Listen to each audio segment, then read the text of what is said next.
Alright everybody, welcome back to my YouTube channel. This is the Jordan Report, and I'm your host, Robert Jordan. Please remember to like, subscribe, and share. It's very important. Okay, our favorite alien, Omar, is back in the news, guys.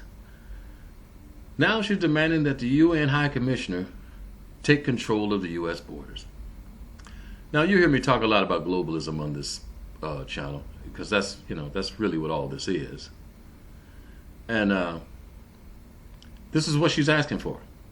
Now I'm gonna go through a couple of articles, and then I'm gonna show you a clip of her talking about this.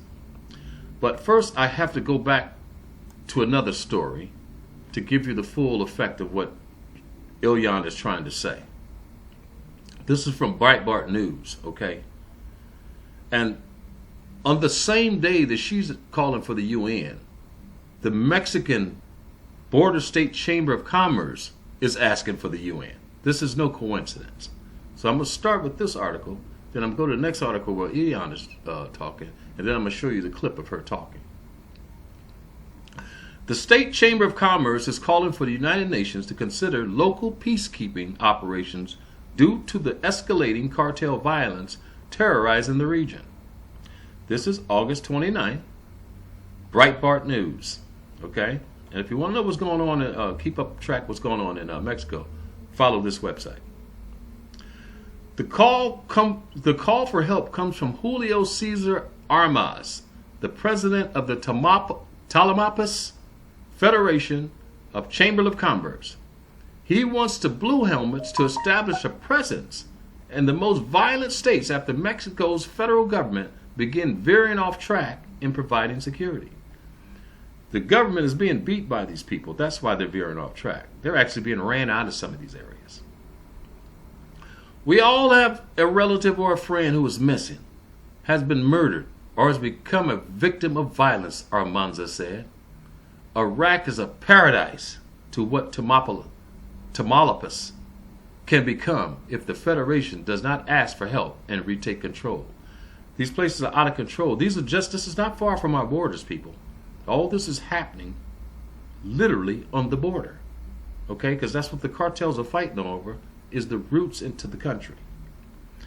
Currently, Ficanaco has more than 12,000 members in Tamaulipas, including some of the largest companies that rely on international commerce.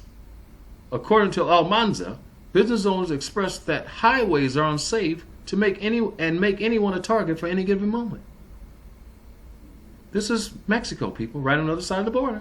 Keep in mind, because our news media is not telling us this. Breitbart's alternative news, but your news media is not telling you what's going on in the country next door.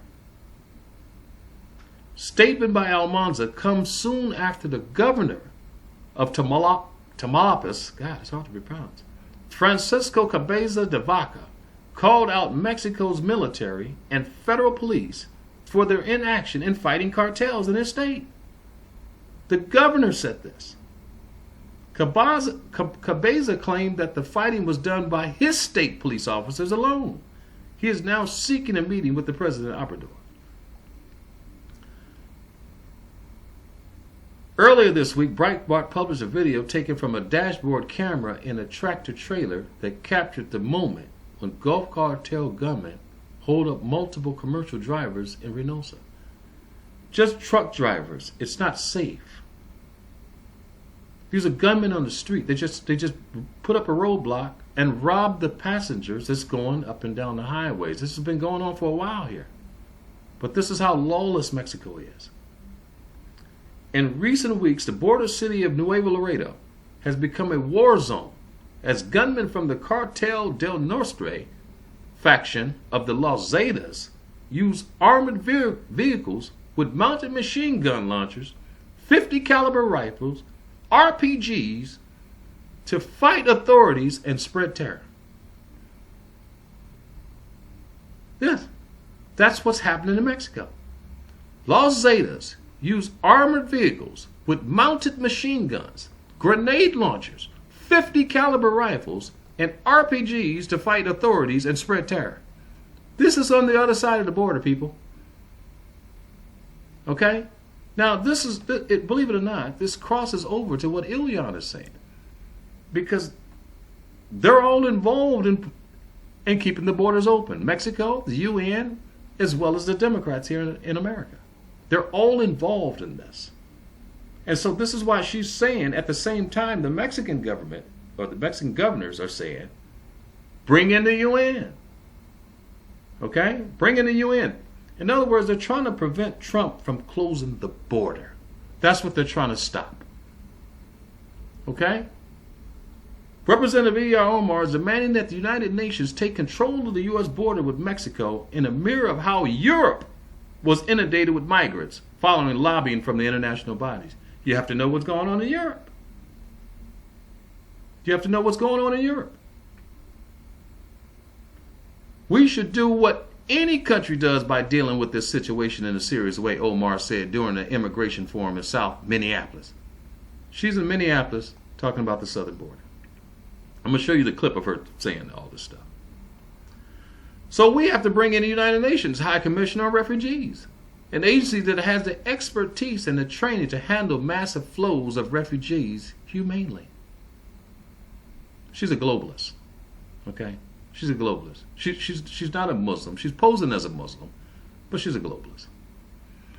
The demand bears hallmarks of how Europe was deluged with migrants after governments were forced to accept millions of refugees after lobbying from international groups and NGOs. Any such intervention by the UN would represent a direct violation of U.S. sovereignty, fundamentally weakening America's national security. Of course, if you can't control who's coming into your border, then you're weakened. Omar previously called for the elimination of the entire Department of Homeland Security, which was tasked with dealing with the threats to the nation following 9/11. Omar's statements fall right in line with the 2001 UN strategy documentaries. That document that outlines the need to flood America and Europe with hundreds of millions of migrants to maintain population levels. This is a UN plan, people. The open borders that you're seeing is someone else's plan. It's the globalist plan. Entitled Replacement Migration, it's a solution to declining and aging populations. The plan seeks to offset population decline and population aging resulting from low fertility and mortality rates. It contends that mass migration to the West is needed for governments to maintain many established economic and social political policies and programs. Additionally, French President Macron once championed the migration of 200 million Africans into Europe over the coming decades and suggested France should simply cede control of its borders to the EU regulatory bodies. That's the goal of the globalists. That's not what they're telling you, but that's the goal. Okay? Now, I'm going to show you the clip of Omar, and then I'm going to close out. By dealing with this situation in a serious way.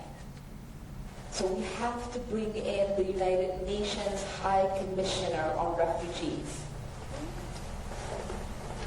Listen, folks, we're really losing our moral high ground. I say this in committee hearings, I say this at every single speech.